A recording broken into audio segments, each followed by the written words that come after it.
রাধে রাধে বন্ধুরা। তো ভিডিও শুরুতেই তোমাদের জানাই শুভ সকাল আর শুভ সরস্বতী পুজো। তো আজকে সকালে ভিডিওটা করছি আর দেখো কি সুন্দর রোদ উঠেছে। আর আম গাছটাকে সোনালি কালার, মনে হচ্ছে সোনালি পাড়া।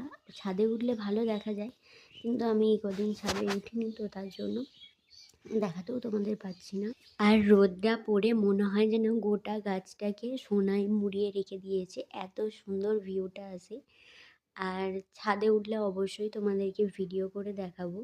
সকালবেলায় যে রোদটা বেরোয়, সেই রোদটা লেগে এত সুন্দর লাগে দেখতে। তো এখানে গোটা সেদ্ধর জন্য কচি কচি মটরশুঁটিগুলো দিচ্ছি, তার কারণ হচ্ছে এগুলো মিষ্টি মিষ্টি লাগবে।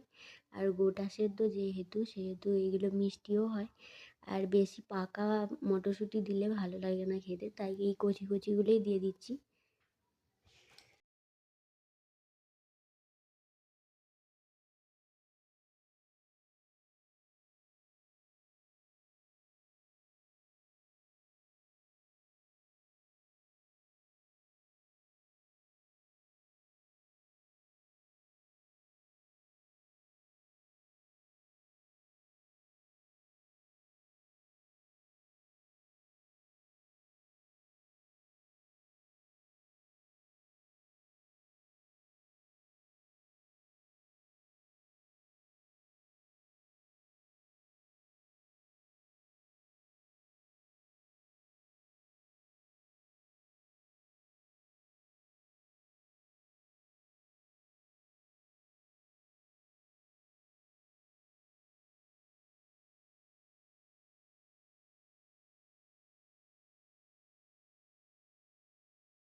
আর এদিকে আমার পাপা এখনও ঘুমাচ্ছে, ওকে তোলা হয়নি। আগে আমি সকাল সকালই তুলে দিতাম, আর এখন তো বিশেষ কোনো কাজ বাজ করছি না, তার জন্য রেকাবিগুলো মা ধুয়ে দিচ্ছে, তুলসী পাতা তুলে দিচ্ছে, তারপরেই আমি লাড্ডুকে তুলি আর কি। অনেকটাই লেটে, 10টা সাড়ে 10টার দিকে। নাহলে আগে আমি যখন উঠতাম 7টা সাড়ে 7টা, বড্ড জোর 8টার সময় আমার লাড্ডুকে তুলে দিতাম। তো কিছু সমস্যার জন্য কাজবাজ করছি না, তার জন্য মায়ের মায়ের হবে, তারপর তো করব, মা একা হাতেও করছে সব কিছু। তো যাই হোক, লাড্ডুকে আমি তুলে নিলাম। আর আজ যেহেতু সরস্বতী পুজো, সেই জন্য আমার লাড্ডুকে আজকে সকাল সকাল স্নান করিয়ে দেবো তুলেই। আর আজকে তো সরস্বতী পুজো, আমাদের বাঙালির একটা নিয়ম আছে, তেল হলুদ আর নিম পাতা দিয়ে গায়ে দিয়ে তারপরে স্নান করতে হয়। আর আমার লাড্ডুকেও আমি সেরকমভাবেই স্নান করাবো। এখানে তেল হলুদ নিয়ে চলে এসেছি, এবার দিয়ে স্নান করিয়ে দেব। আর লাড্ডুর সঙ্গে ওটাই কথা বলছিলাম আর কি, যে আজকে তো সরস্বতী পুজো, আজকে তেল হলুদ দিয়ে স্নান করতে হয় জানো বাবা, এরকমই বলছিলাম। আর এবার দিয়ে দিচ্ছি, এবার স্নানটা করিয়ে দেবো। আর এখানে ভিডিওটা একটু ফাস্ট করেছি, নাহলে অনেকটাই লং হয়ে যেত, আর লং ভিডিও ছাড়লে কেউই দেখতে পছন্দ করবে না তোমরা। আর এই লং ভিডিও আমি ছাড়লেও আমার ভিডিও কেউ দেখে না, তবুও আপলোড করে রাখি যাতে পরবর্তীকালে আমি দেখতে পারি, তাই জন্য ভিডিও আপলোড করে রাখি, মানে স্মৃতি হিসেবে। আমি জানি এই ভিডিওটা কেউই দেখবে না, কারণ আমি লং ভিডিও ছাড়লে কেউই দেখে না ভিডিও, তবুও আমি দেখব। আমার হাজব্যান্ড দেখে আমার চ্যানেলটা, আমার হাজব্যান্ডের সাবস্ক্রাইব করা আছে, ও প্রত্যেকটা ভিডিও দেখে আমার। আর এখানে আমার লাড্ডুকে স্নান করিয়ে নিয়েছি আর রেডিও করে দিয়েছি। এই জামাটা আজকে নতুন পরালাম, ভাই দিয়েছিল কিনে, মানে ওর মামাই ওকে কিনে দিয়েছিল সেই দুর্গাপুজোর সময়। দুর্গাপুজোয় গাদা খানিক জামা হওয়ার কারণে ভাই দুটো জামা কিনে দিয়েছিল, একটা জামা পরিয়েছিলাম আর পিঙ্ক কালারের জামাটা থেকে গিয়েছিল। পরানোর সময় দেখলাম এটা একদমই পরানো হয়নি, তো তাই জন্য আজকে জামাটাকে বের করে পরিয়ে দিলাম ওকে। আর এখানে আমাদের সিদ্ধ যা যা লাগে, সাদা শিম, তারপরে মটরশুঁটি,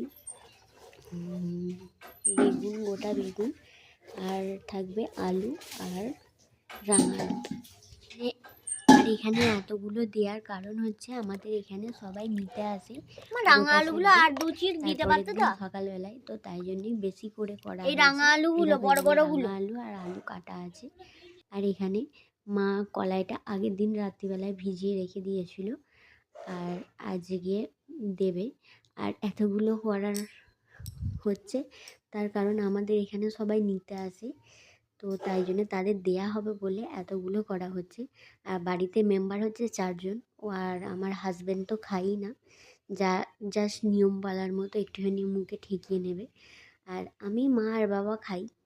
আমার তো খুবই ভালো লাগে এই কলাই গোটা সেদ্ধ, আমার ফেভারিট খাবারের মধ্যে এইটাও আর একটা ফেভারিট খাবার আমার আমার খুব ভালো লাগে এই গোটা সেদ্ধ। আর এই দেখো গোটা সেদ্ধটা তার পরের দিন, মানে তার পরের দিন যেদিন করা হয় তার পরের দিন খাওয়া হয় আমাদের এখানে। আগে মা ষষ্ঠীকে দিয়ে, মানে শীতলা ষষ্ঠীকে দিয়ে তারপর আমাদের খাওয়া হয়।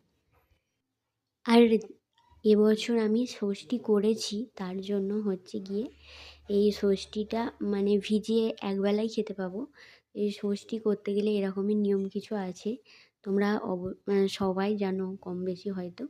তো একবেলায় ভিজিয়ে যেহেতু খেতে পারবো, সেই জন্য আজকে এই গোটা সেদ্ধ নিয়েই বসে পড়েছি। আর মুড়ি খাইনি, শুকনো মুড়ি খেতে পারবো না, তার জন্য এই গোটা সেদ্ধ নিয়েই বসেছি, একটুখানি খেয়ে তারপরে রাত্রিবেলায় ভিজিয়ে খেতে পারবো।